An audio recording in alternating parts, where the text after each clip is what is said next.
සුබ දවසක් ඔයාලා හැමෝටම. ඔන්න මම අදත් ලස්සන සාරි ඩිසයින් එකක් කරගන්න විදිය කියලා දෙන්න තමයි මේ වීඩියෝ එක අරන් ආවේ. ඔයාලට මේ පේනවා ඇති මෙතන තියෙන්නේ සෙටින් සිල්ක් සාරි එකක්.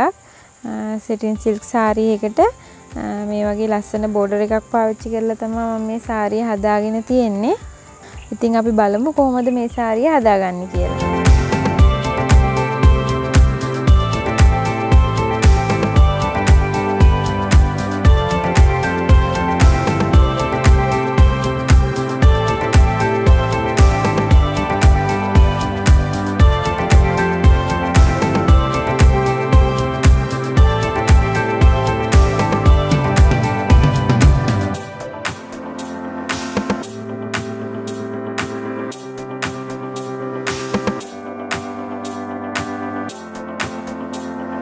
මම අද මගේ සාරි නිර්මාණයට පාවිච්චි කරලා තියෙන්නේ මෙන්න මේ බෝඩර් එක. මේක ලේස් බෝඩර් එකක්. මේකේ ලස්සන රෝස මල් දෙකක් තමයි ඩිසයින් එකට තියෙන්නේ. ඉතින් අපි බලමු මේක කොහොමද සාරියට වර්ක් කරගන්නේ කියලා. මම අද මේ බෝඩර් එක සාරියට වර්ක් කරගත්තේ ෆැබ්‍රික් ග්ලූ එක පාවිච්චි කරලා. ඔයාලට පුළුවන් ඕන නම් B6000 ග්ලූ එක පාවිච්චි කරලත් මේක අලව ගන්න පුළුවන්.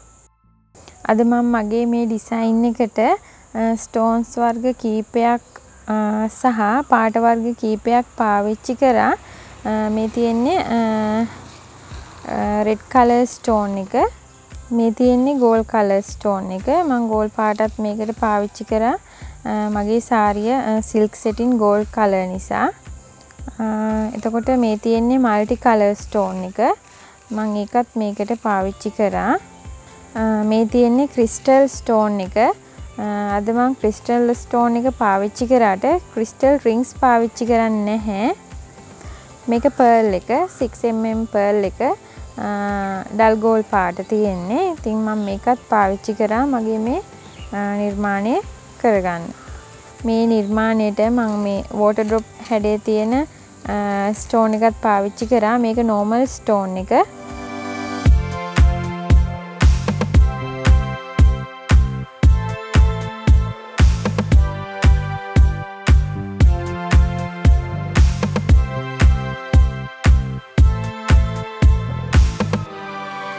මෙතනදී මේ බෝඩර් එක සම්පූර්ණයෙන්ම මම සාරියට සම්පූර්ණ සාරියටම අල්ලගෙන තියෙන්නේ තනි බෝඩර් එක.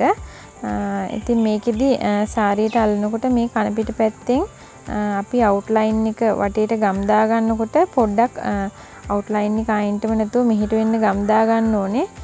මොකද ග්ලූ එකේ තියෙන තෙත ගතිය සෙටින් සිල්ක් සාරියට උරා ගනිද්දි චුට්ටක් තෙතමනේ පැතිරෙනවා. ඒක වළක්ව ගන්න තමයි අපි චුට්ටක් පස්සට වෙන්න ලයින් එක දාගන්නේ. ෆෑන් එකක් වගේ පාවිච්චි කරනවා නම් හොඳයි සිල්ක් සෙටින් සාරි වල වර්ක් කරනකොට. එතකොට තෙතමනේ පැතිරෙන එක අඩුයි. අවම කරගන්න පුළුවන්.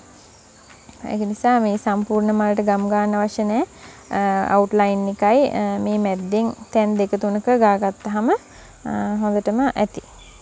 ඉතින් මේ විදිහට තමයි මම මගේ බෝඩර් එක අල්ලගත්තේ. ඔයාලට පේනවා ඇති මේ පොට අවසානයේ පැත්තේ මම මේ විදිහට බෝඩර් එකේ මේ තියෙන හැඩයටම සාරියත් කට් කරගෙන බවුත් එකකින් පුච්චගෙන තියෙන්නේ. සාරිය කට් කරගෙන. ඉතින් මම මේ විදිහට තමයි ස්ටෝන්ස් ටික මල වටේට අල්ලගත්තේ. මල මැද්දට පර්ල්ස් තුනක් දාලා ක්‍රිස්ටල් ස්ටෝන් එකක් තියාගෙන තියෙනවා. මම ඔයාලට කිව්වා ක්‍රිස්ටල් රින් එක පාවිච්චි කරන්නේ නැහැ මෙතනදී කියලා. ඉතින් පර්ල්ස් මේ වගේ තුනක් තිබ්බහම අපිට ක්‍රිස්ටල් රින් එක නිකම්ම අලව ගන්න ගොඩක් ලේසි. ඉතින් මම ඒ විදිහට එතන අලව ගත්තේ. මෙතනදී සාරිය ගෝල්ඩ් කලර් පාටක් නිසා මම ගෝල්ඩ් ස්ටෝන් එක පාවිච්චි කරා. එතන තැනින් තැන මල්ටි කලර් ස්ටෝන් එකත් ඒ අතරට තමයි දාලා තියෙන්නේ. මෙහෙම ගොඩාක් ස්ටෝන් වර්ග පාවිච්චි කරන්න අවශ්‍ය නැහැ. ගෝල්ඩ් පාට ස්ටෝන් එක විතරක් තිබ්බත් අපිට මේ බෝඩර් එක මේ විදිහට ලස්සනට අලව ගන්න පුළුවන්.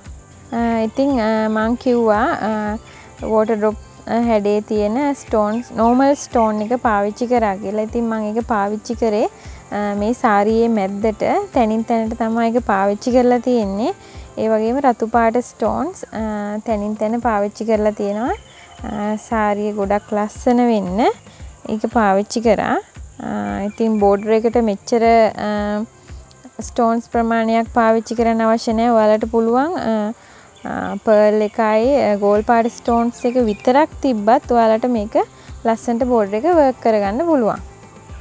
ඉතින් සාරියේ අග කොටස පොටට මම මේ විදිහට මේ අයින් දෙකට තව රෝස මලක් බෝඩරින් කපලා වෙන් කරලා මේ විදිහට අලව ගත්තා. මොකද එතකොට අර බෝඩර් එක පිරිච්ච ගතියක් පේන නිසා ඒක නිසා මම එතෙන්ටත් මලක් කපලා අලව ගත්තා. ඔයාලට කැමති නම් මේ මල් මේ සාරියේ මැදින් හරි තව වැඩිපුර හරි මේ විදිහට දිගට අලව ගන්න පුළුවන්. ඉතින් මේ අපි සාරිය ඇඳාම එන රැලි කොටස් ටික ඉතින් මම ඒක සම්පූර්ණ දිගටම රෙඩ් පාට ස්ටෝන්ස් අලවගෙන තියෙනවා සම්පූර්ණ දිගටම. ඒ ප්‍රමාණවල මම ඔයාලට කලින් වීඩියෝස් වල කියලා දීලා තියෙනවා. මම ඉතින් මේකේ මුල ඉඳන්ම පටන් ගත්තේ නැහැ. මොකද මුල කරන්න ඕන දේවල් මම ඔක්කොම ඔයාලට වීඩියෝ වල මුල ඉඳන් කියලා දීලා තියෙනවා. ඒක නිසා මම එහෙම ගොඩක් පැහැදිලි කරන්නේ නැහැ.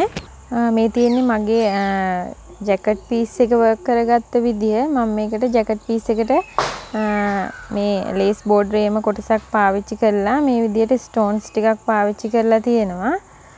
ඉතින් ඔයාලට පුළුවන් මේකට ජැකට් පීස් එකක් හදා ගන්නවා නම් වෙනම රෙදි අරගෙන හදා ගන්නත් පුළුවන් බෝඩර් එකේ පාටට මැච් වෙන්න. නමුත් සාරියේ ජැකට් එකටත් වර්ක් එකක් දාන්න ඕන නිසා මම මේ විදිහට ජැකට් එකටත් වර්ක් කරගත්තා. මේ තියෙන්නේ මගේ සාරි ජැකට් එකට අතට එන කොටස වර්ක් කරගත්ත විදිහ. මේකට මම ලේස් බෝඩර් එකේ කොටස් පාවිච්චි කරේ නෑ. මොකද මම සාරියේ මැද්දට normal stone එකෙන් සහ pearls crystal මේ සියලුම දේවල් දාලා සාරියේ මැද්ද වර්ක් කරගත්තා. ඒක නිසා ඒකට ගැලපෙන විදිහට තමයි මම අත වර්ක් කරගෙන තියෙන්නේ. ඉතින් ඔයාලට කැමති කෙනෙක් ඉන්නවා නම් පුළුවන් ලේස් මල් පාවිච්චි කරලා ලස්සනට අත ඩිසයින් කරගන්න පුළුවන්.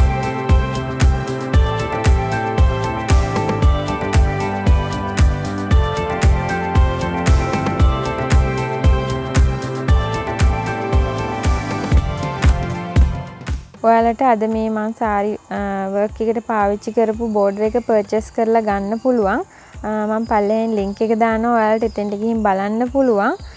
ඉතින් අද මගේ වීඩියෝ එක හොඳයි නම් ලයික් එකක් දාන්න, කමෙන්ට් එකක් දාන්න, තව කෙනෙකුට බලන්න ෂෙයා කරන්න. ඉතින් ඉක්මනටම තවත් වීඩියෝකින් හමු වෙනකන් ඔයාලා හැමෝටම සුබ දවසක්.